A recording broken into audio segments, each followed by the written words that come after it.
Hi guys, welcome back to my YouTube channel, Amy's Artistic Allure, and in this video I'm going to be drawing my invisible symptoms, so I guess my POTS symptoms. Let's get into it. And just to be clear, I'm not going to be doing every single symptom that I go through on a daily basis. I'm just going to go through the main ones that I go through, if that makes sense, you know. And I'm gonna do different art versions too, but like anyway, let's get into this. And you can skip ahead if you want to know what the other art pieces look like. First, let's do a line art version of me just doing this, I guess, which heart palpitations, we call it that tachycardia. And I don't know what other, again, types of art I'm going to do, but in the meantime, as I'm trying to figure out what to draw, what to do for my next art piece, I could tell you guys of my experiences or anything about my POTS. This feels weird. Okay, it feels like a weird video to make because a couple things. Well, one being said is that I don't talk about my POTS syndrome with my family members. Rarely I do that. With doctors, I don't like talking about my POTS syndrome. And the reason why you may be thinking of, well, you probably should so they can be more aware, well, that's the thing. Okay, so when you first get autonomic dysfunction, POTS syndrome, and autoimmune disease, usually for most people, they will talk about it frequently to make it more aware, or just do it in a way that they're venting. And a lot of people will think that they are being dramatic, in which my mom has stated on multiple separate occasions. She thinks that I'm being dramatic, in which that hurt me. I'm just trying to get a visualize of, this feels weird, of how it can go. Hands are hard to draw, okay? If you've drawn hands before, then you probably can relate to that. Like, yeah, it's not something that I talk about, and a lot of the things affect my OH and just my overall symptoms, but I decide not to talk about it. And if someone asks me, hey, how are you doing? Or how's it going? What have you been up to? I tell them I'm fine, which I avoid the question. I lie to them, and lying isn't good. Like, I get that, but it's something I've grown accustomed to, I'm more comfortable with, and not that I'm saying that you should always lie if you're not feeling comfortable or if you're feeling ill.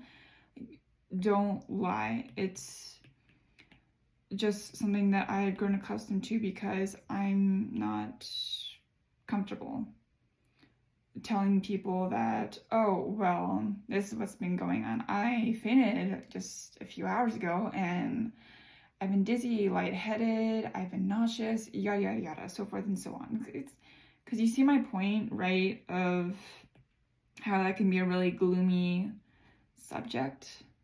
And that's just me, personally. And this was going to be line art. This doesn't look like line art, but, however, it's looking pretty good. I'm liking it.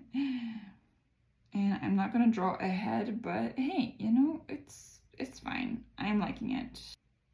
That looks decent enough. Actually, I complained about it for a year because I got diagnosed a year late. For having autonomic dysfunction. And then once I finally got diagnosed, I decided to vent. It seemed like I was complaining. And so as the time went on, I stopped telling people how I felt. And they became, from what I sensed, they didn't care as much, they didn't understand as much, or like maybe that's just all in my head, I'm not sure, or I just understood it wrong. But I did become more comfortable, because if they asked me, well, why'd you quit work, or what are you doing in your life? Well, let's just call this one good. I like it. And do this right here, our cat signature. We need our signature. No. Oh my god. Come on. One of the symptoms that I go through, it's sometimes visible. My parents can sometimes see it, sometimes they can't. I think it just depends on how I'm interacting with them. But most people don't see it, and it's honestly whatever to me. I don't I don't care. Go through constantly dizziness from sitting to standing if I do it too quickly. And for this one, let's do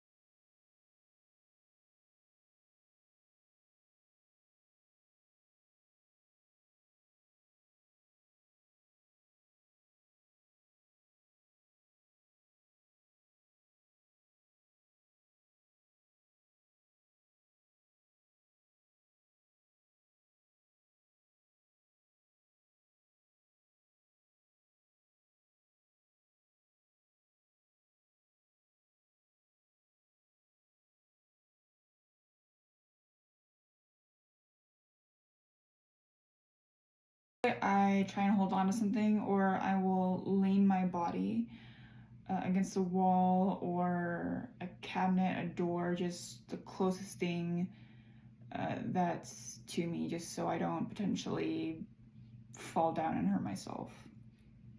Okay, and also another one. This one I'm gonna do is syncope, and some people don't know what that is, so it's just a fancy term for fainting, passing out.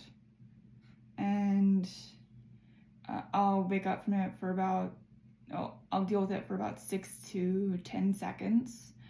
I don't know if that's long, but I think that's average. Anyway, I'm not going to do anything too special.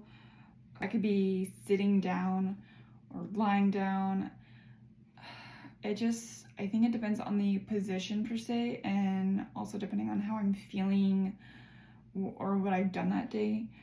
Whenever it happens, I don't call anyone. I don't tell anyone. I mean, if they wonder, what'd you do last night? Or if I end up telling them,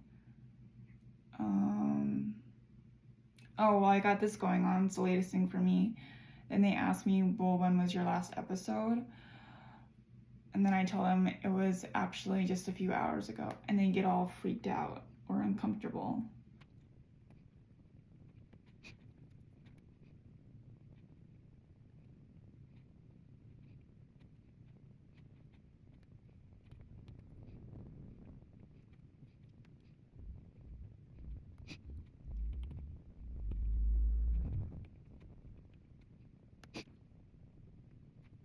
This is what I could come up with. And for the next one, I'm going to draw food and I'll explain why. So let's get into that. Getting into brain fog. All right. So when you think of brain fog, some people don't know what that is, and some people do. A good way to explain brain fog is you forget something for a few seconds, or you're talking about something and you forget how to say the word or what the word was, and you can be perfectly good at English or whatever language you speak, and then just all of a sudden you forget it. And it's happened to me on multiple occasions. When I get brain fog, my brain feels like scrambled eggs and I feel really burnt out.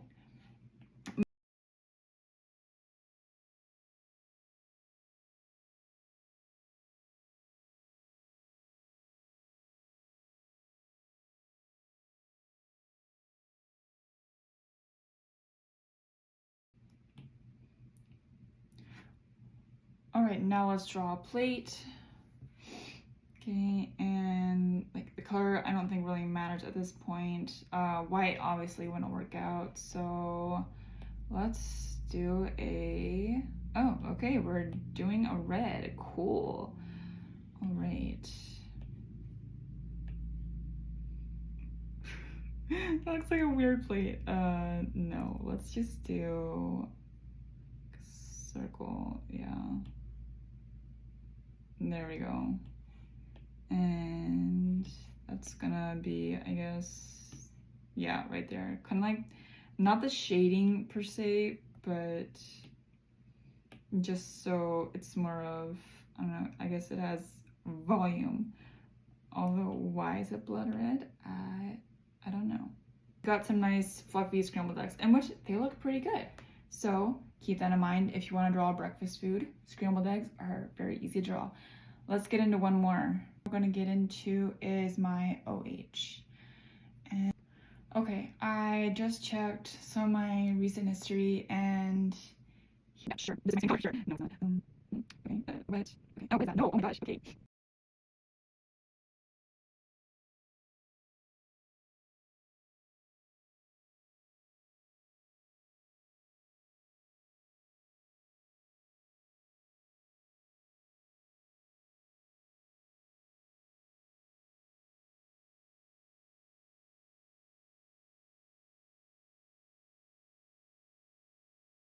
No. Right, that's good. Right, go here, and a little bit darker. And, oh, part square, yay. No, okay, got that one, that's good. I'm gonna add a green, and that's why I have numbers, but I'm also adding a darker gray to show this is the screen. Okay.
That is all for now. I will see you in the next one.